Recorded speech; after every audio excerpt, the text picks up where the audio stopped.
So now I'd like to introduce Paul Collard, the Vice President of Film and Digital Service from Deluxe, and he will share some of his insights on trying to create value, which is also one of the issues here, I heard. So that's excellent. Thank you. There you are. Thank you very much indeed, Thomas, and good morning, everybody. Thank you.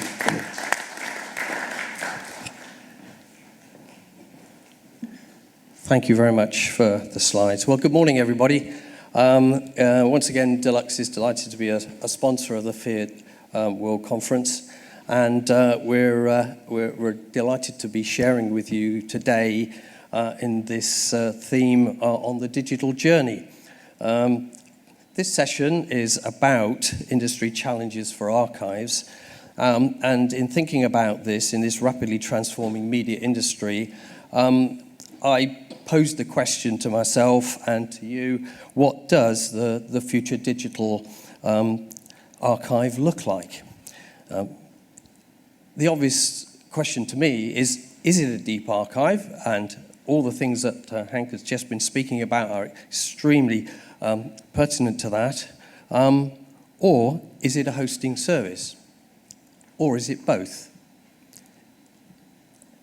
In our opinion, it's actually both. It's a mixture of both storage, asset management, world-class storage, but the archive is both the centerpiece of the future production and repurposing of content going into the future, and is very much about the transformational role in television and television archives in the new digital file-based era.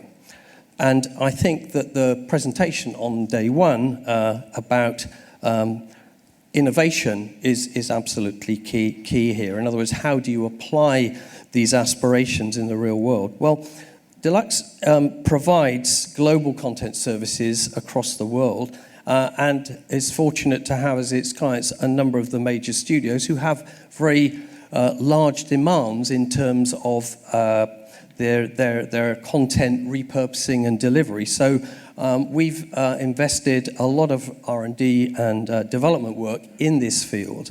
And the outcome of this is a global platform which we refer to as DL3, the Deluxe Library. And this is what I'm going to talk a little bit about now, is how taking the digital archive and adding a range of tools to that, the archive becomes the powerhouse for the whole organization. I think I've gone backwards.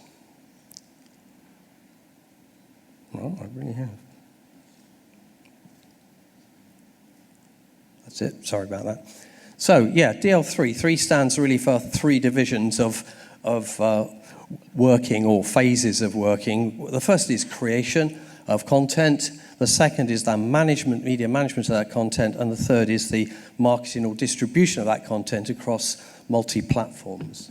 It's really these 3 things here.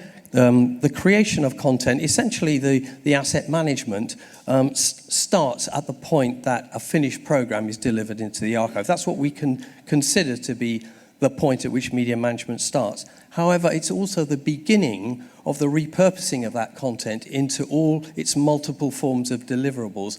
And that can be across the whole world. It can be in terms of different foreign language versions. It can have subtitles. There can be compliance requirements, and there could be significant dubbing requirements as well. So all of these things can come from the engine room of the archive. So that's what I'm going to talk a little bit about now, is these the archive with these tool sets that are designed specifically to make the archive that engine room for delivery of content. The first part of this is the creations part of it. Yes, we do have a finished program, but there's all the bits and pieces that have to surround this to make it into multi-version, multi-platform delivery. And that includes things like the different titles, different aspect ratios, the way in which things have to fit, maybe subtitles, maybe different language versions. But all of these things have to be stored and matched with the content itself. So a very sophisticated tracking system is needed in order to be able to easily access all the content, all the extras surrounding the content. Also, that we have instant, secure and global access of localized assets, so that's a really important part of it. Localization is an increasing part of our business where we're making versions which are specific to individual territories. There's probably over 50 different languages that content is reversioned into on a regular basis, and many of these now have dubbed tracks rather than just simply subtitles. So to have an efficient and simple way of creating dubbed versions is very important to creating this efficiency.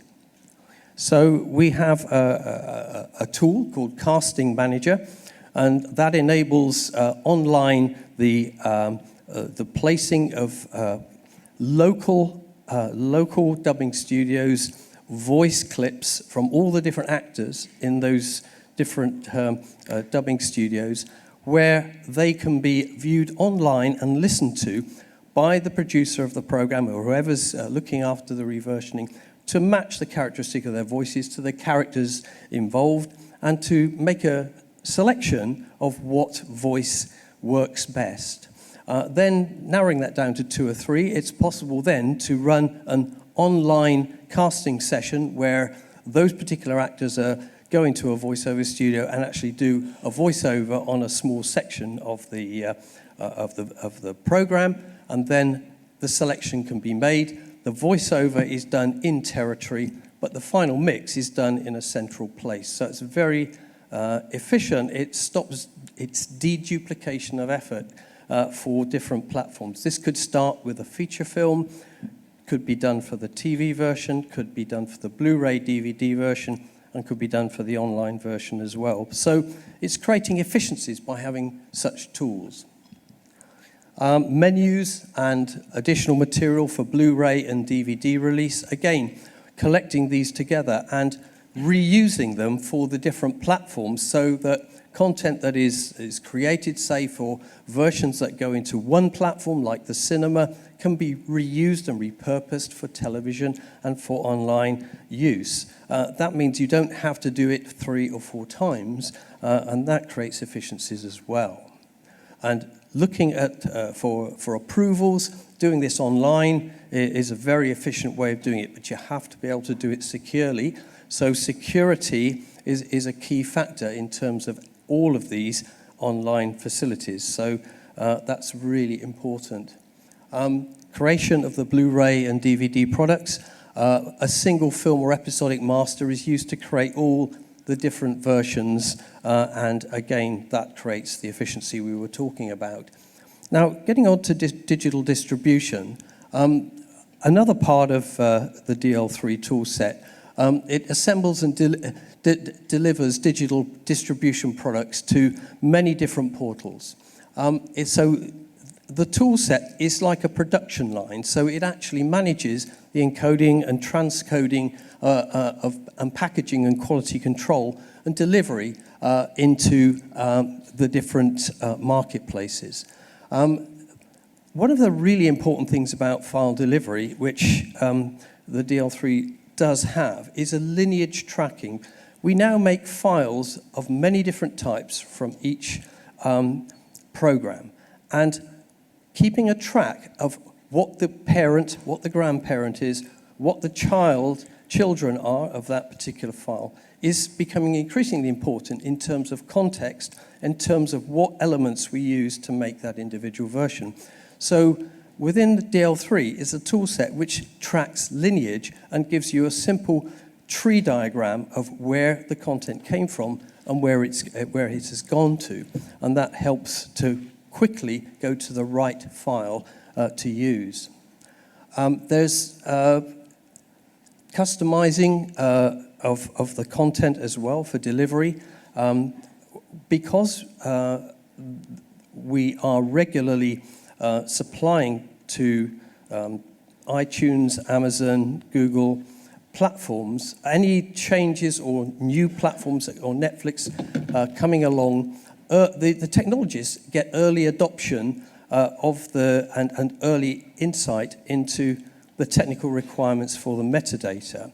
And that is something that by the time a client needs to say, I've done a deal, I need to distribute on an Apple platform, then it's simply a case of onboarding to that particular specification. And another of the tools is called MetaStore, where the metadata that comes in on the master material can be simply transposed across into the exact correct QC validated metadata format required by Amazon, Apple, or Google.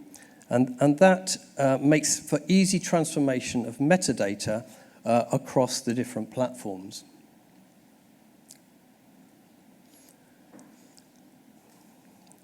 As far as the asset management side is concerned, it's a global, robust, and scalable, and it's a worldwide platform. We use a tape-based system with regular migration along the lines that Henk was talking about at the moment. But within the costing model that we work to, migration is taken care of as part of that whole process. And the costs are amortized across a number of different clients because that's the way that we're able to do it. So what we say is the content is future-proofed through a planned migration process. In terms of production status, another of the tool sets within the DL3 production platform shows the progress of any job through its different migrations from one piece of content through to another, through transcodes, through joining together with different language versions and the deliverables. And it's possible to track milestones and to flag up any critical delivery dates and to easily look at those online because there's an online viewing portal which allows all of the production statistics to be viewed directly by the archive itself. So we've got a constant control of media asset supply. For content review and approval, we have a tool called Content Viewer, and that is, again, secure. It's approved by the studios and by the security agencies, which allows any content to be viewed online remotely, but it's watermarked and it's secure, and it allows view and review of any changes that have been made or any new versions very, very quickly. So speed and security is really critical in the media supply chain. Pricing and billing, there's a pricing and billing module, but that's something that everybody has to have. And the final slide is a relatively new thing that we've now added as a tool set. A company called MediaPeers was very successful in Germany, providing a global platform for feature films, television, like a shop window, which could be viewed online on iPads, iPad minis, with whatever security tags were required or dogs to, but it's this a sweet spot between being able to have open view of content, yet that content is also secure and can always be traceable if for any reason somebody attempted to copy it. This is now integrated into the DL3 toolset, and it's called MediaStore. So it's possible to put content onto MediaStore, and that's very useful when it comes to, say, a broadcast TV series is ready to be launched. There's a need to provide press previews, and if you have sales potential all around the world, then those press portals need to be able to be available to people in many different countries to actually view and to write about, but they also need to be secure. So it's very good for that. It's also good as a browse sales tool, which you can walk around with in any meeting or anything like that. You can show your content very easily. So we've added that recently, and it's just another sort of back end to the archive. The important thing I wanted to say, though, really, is that the digital archive is at the centre of the production, repurposing, and distribution of file-based assets in this new world of multi-platform delivery. And what I hope I've shown you is some of the tools which potentially can make it that, as opposed to it being a dream. These tools are here today, and they're being used around the world. Thank you.